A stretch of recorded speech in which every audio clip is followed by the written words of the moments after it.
Na Mtume anasema inna awla nnasu billahi man badaa bisalam, hakika wale watu ambao wana cheo kubwa mbele ya Mungu ni wale ambao wanawatangulia wenzie kutoa salamu.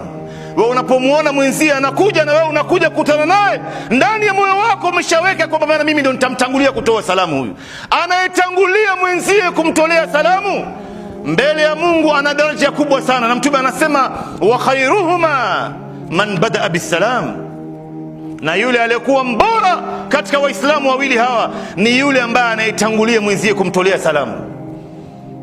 Sasa wewe unakataa kumtolea mtu salamu wala kuitikia salamu ya watu kwa sababu ya kibri. Kibri yako itakupeleka wapi wewe? Wewe hata ukiwa na kibri kiasi gani katika dunia hii hauwezi kuwa bora kuliko Rasulullah sallallahu alaihi wasallam. Lakini Mtume alikuwa anakutana na maswahaba, anawatolea salamu, anacheka na wao, anawapa mkono, anawakumbatia. Wewe ni kitu gani wewe? Hauwezi kuwa bora kuliko makhalifa wanne, kuliko maswahaba ridwanullah alaihim, ambaye tarehe yao iliandikwa kwa wino ya dhahabu na walikuwa wanatoleana salamu wao kwa wao. Ndio unaona katika alama ya mtu kuwa na kibri ni yule mtu ambaye hawatolei watu salamu na yeye mwenyewe haitikii salamu ya watu. Ndio Mtume akasema la yadkhulul jannata man kana fi qalbihi mithqala dharratin min kibr, hatoingia peponi mtu ambaye anaye chembe cha kibri kwenye kifua chake. Ukiwa na chembe kidogo ndani ya kifua chako cha kibri, Mtume anasema huwezi kuingia peponi, hauwezi kuingia peponi. Na kuna baadhi ya watu leo waliyadhu billah, unamtolea salamu anakuuliza wewe ni Muislamu?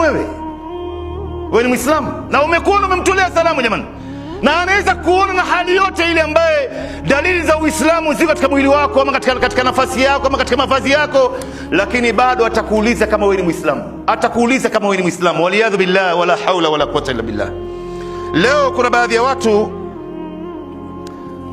hawatolei watu salamu wala haitikii salamu ya mtu kwa sababu huyu fulani amepinda. Huyu kuna baadhi ya madhambi ambayo anayafanya, labda anavuta sigara, labda anatafuna miraa, labda anavuta shisha, anavuta bangi, labda ni mlevi mali, waliyadhu billah, labda ana baadhi ya matendo ambayo Mwenyezi Mungu Subhanahu wa Ta'ala ameharamisha. Sasa anakataa kumtolea salamu kwa sababu huyu bwana amepinda huyu, ama kuitikia salamu yake. Sasa jambo la kwanza ni Muislamu. Kwa nini wewe leo unashirikiana na sheitan kumpiga ndugu yako vita Muislamu? Huyu ni ndugu yako jamani. Usipomtolea salamu hii salamu alaikum yako, wenda ikawa ni dua kwake yeye, inaweza ikamtoa katika hiyo hali ambayo yuko ndani yake. Wewe unakwenda kushirikiana na sheitani kumpiga ndugu yako Muislamu vita, na